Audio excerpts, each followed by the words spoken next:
You know, if you really want to get the pulse of a country, a great place to start is its food headlines. Seriously, it's like a snapshot of the economy, what people are obsessed with, all of it.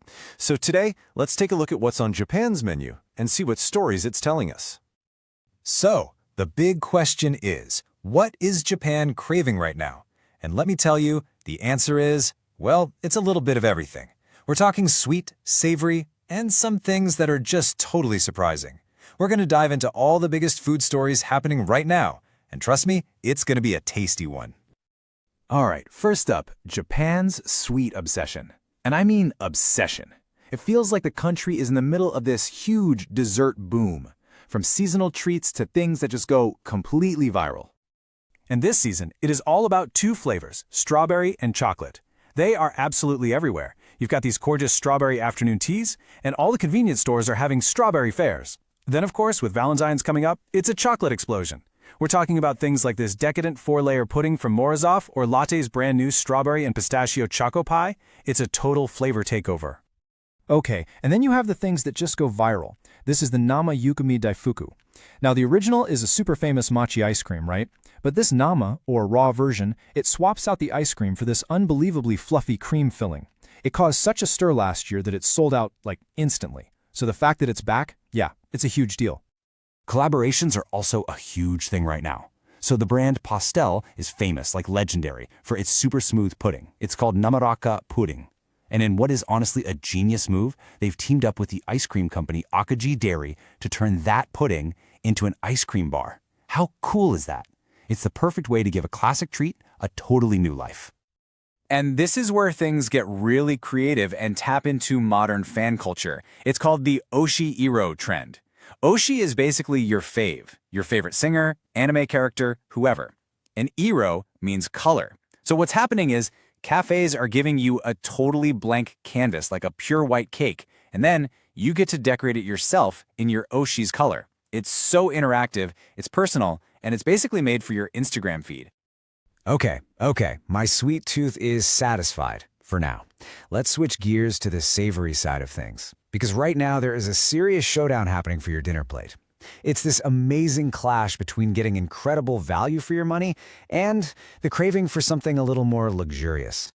And you can see this battle playing out everywhere. On one side, you have headlines screaming about all-you-can-eat deals. We're talking endless Taiwanese xiaolongbao or soup dumplings. The focus there is simple: volume and value. But then, on the complete other end of the spectrum, you have restaurants rolling out these exclusive, premium feast menus with fancy ingredients like crab rice or amazing chili shrimp. And the competition is just heating up. You've got big chains like the yakitori place Torikazoku bringing back old favorites for their anniversary. Then there's Zojirushi, the company that makes rice cookers. They're opening their own restaurant just to show off how good rice can be from their high-end machines. Plus, there are all these new specialty shops opening, like one dedicated just to tarikatsu, and a whole bunch of new neighborhood Chinese and Italian restaurants. The whole scene is just buzzing with energy. This push for value is so strong, it's actually changing the face of famous food destinations. I mean, people are now asking a pretty serious question. Is Yokohama's iconic Chinatown becoming an all-you-can-eat town? For a place with such a deep culinary history, that's a huge conversation about what the future holds. All right, now for my favorite part, when food goes viral. This is what happens when food smashes into pop culture, memes, and even celebrity sightings.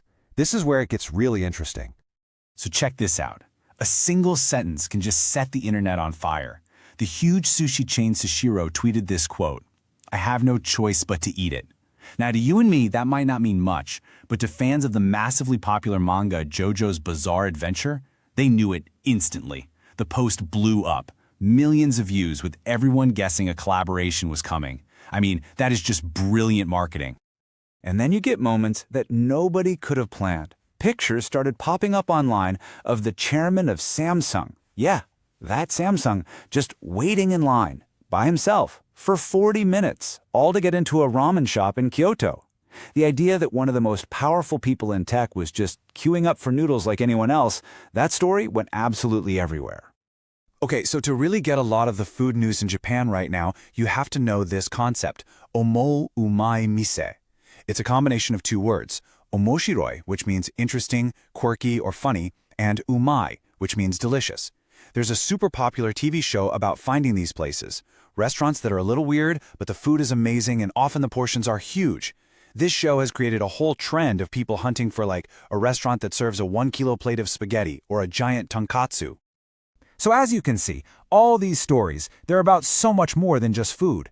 They're a window into bigger things happening in society.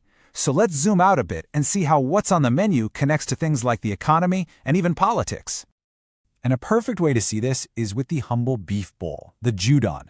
For so many people, it's the go-to for a fast, affordable meal. But lately, headlines are all about tracking how much the price of a standard beef bowl has gone up in the last decade. It's become this symbol, a really easy way for everyone to understand and feel the effects of inflation. And when you actually see it laid out like this, it really hits home, doesn't it? That gap between the price 10 years ago and the price today, it makes that slow, steady rise in prices feel so much more real. It's not just some abstract economic number anymore. It's the extra money you're paying for your lunch. This connection between food and daily life is so strong, it's even showing up in politics. Now, listen to this quote. "We are the tasty, cheap, and fast-town Chinese restaurant." You might think that's from a restaurant owner, right? Nope, that's from a political party leader.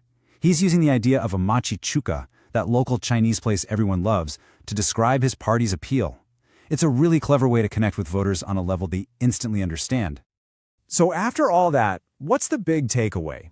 Well, it's clear Japan's food scene is this amazing mix of tradition and wild new ideas. There's this constant battle going on between the search for value and the desire for luxury. But I think the biggest thing is that food is so much more than just what you eat. It's tied into pop culture, what's happening in the economy. It's like a mirror reflecting the whole mood of the country. Which really leaves you with a question, doesn't it? If a country's food headlines really do tell its story, what do you think will be on Japan's menu tomorrow? And maybe more interesting, what do the food trends where you live say about your story?